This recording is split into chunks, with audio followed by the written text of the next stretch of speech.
ഞങ്ങളൊരു പച്ചമീൻ കഴിക്കാൻ വന്നേക്കാം. സോറി, മാറിപ്പോയി. ഞങ്ങളൊരു മീൻ പച്ചയ്ക്ക് കഴിക്കാൻ വന്നേക്കാം. ഇത് ചൈനയിൽ വേറെ എവിടെയും കിട്ടില്ല. ഇത് ഈ ഗോങ്ഡോങ് പ്രോവിൻസിൽ മാത്രം കിട്ടുന്ന ഒരു സംഭവമാണ്. ഇവിടെയും ഇത് ഉണ്ടാക്കാൻ വേണ്ടി വളരെ കുറച്ച് സർട്ടിഫൈഡ് സ്റ്റോഴ്സ് ഉള്ളൂ. മെനു നോക്കി എന്ത് ഓർഡർ ചെയ്യണമെന്ന് അറിയാത്തതുകൊണ്ട് ഒരു സെറ്റ് ഓർഡർ ചെയ്തു. ഇത് കൺട്രോൾഡ് എൻവിറോൺമെന്റിൽ ഫാം ചെയ്ത ഫിഷാണ്. ഫ്രഷ് വാട്ടറിൽ വളർത്തുന്ന ഫിഷിനെ പച്ചയ്ക്ക് തിന്നാൻ ഒട്ടും റെക്കമെൻഡഡ് അല്ല. പിന്നെ ഞങ്ങൾ രണ്ടുപേരും ഇപ്പോൾ ഗോങ്ഡോങ് പ്രോവിൻസിൽ ഉള്ളതുകൊണ്ട് ഇങ്ങനത്തെ വെറൈറ്റി സാധനങ്ങൾ ട്രൈ ചെയ്യാതിരിക്കാൻ വയ്യ. ഇങ്ങനെയാണ് ഇതിൻ്റെ പ്രിപ്പറേഷൻ. മുള്ളൊക്കെ മുറിച്ച് മാറ്റി തൊലിയും മുറിച്ചെടുത്ത് ആ ചോരയുള്ള ഭാഗം കട്ട് ചെയ്ത് കളഞ്ഞ് ഒരൊറ്റ ചുമന്ന സ്പോട്ട് പോലും വെക്കാണ്ട് ഓരോന്നായിട്ട് ഇങ്ങനെ കട്ട് ചെയ്ത് കിടക്കും. ഇനി ബാക്കി വന്ന ഫിഷാണ് ഇങ്ങനെ തിൻ സ്ലൈസസ് ആയിട്ട് മുറിച്ചെടുക്കണേ.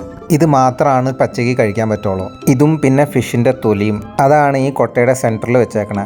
ഇനി ഈ ഫിഷിൻ്റെ പീസസ് ഇങ്ങനെ സ്പ്രെഡ് ചെയ്ത് കഴിഞ്ഞാൽ സംഭവം റെഡിയായി. ഇത് കഴിക്കാൻ വേണ്ടി ഒരു ഐസ് വെച്ച പാത്രം തന്നിട്ടുണ്ട്. ഇതൊരു കോൾഡ് ഡിഷാണ്, സോ കുറച്ചെങ്കിലും തണുപ്പ് വേണം. ഇത് കഴിക്കണ എങ്ങനെയാണെന്ന് വെച്ചാൽ ഇതിൻ്റെ കൂടെ ഒരു സ്പൈസസിൻ്റെ പ്ലേറ്റ് തന്നിട്ടുണ്ട്. അതിൽ പലതരം സ്പൈസസ് ഉണ്ട്. സവാള, ഇഞ്ചി, വെളുത്തുള്ളി, അങ്ങനെ പലതരം സ്പൈസസ് എല്ലാം കൂടി ഇട്ട് മിക്സ് ചെയ്യുക. അതിലേക്ക് വിനീഗറും വസാബിയും ഇടാം. എന്നിട്ട് ഈ മീനിൻ്റെ കഷ്ണങ്ങൾ അതിലേക്ക് മുക്കി അതിൻ്റെ കൂടെ എടുത്ത് തിന്നാം. ശരിക്കും പറഞ്ഞാൽ എനിക്ക് നന്നായിട്ട് ഇഷ്ടപ്പെട്ടു. നമ്മൾ ഉണ്ടാക്കുന്ന സോസിൻ്റെ മിക്സ് ഇതിലേക്ക് ശരിക്കും അബ്സോർബ് ആവും. മീറ്റ് നല്ല സോഫ്റ്റ് ആയതുകൊണ്ട് നമുക്ക് ചവച്ചരച്ച് കഴിക്കാം. ചിന്നു ആദ്യമായിട്ടാണ് ഈ ഡിഷ് കഴിക്കണത്. അവൾക്കും ഇതിൻ്റെ ടേസ്റ്റ് ഇഷ്ടപ്പെട്ടു.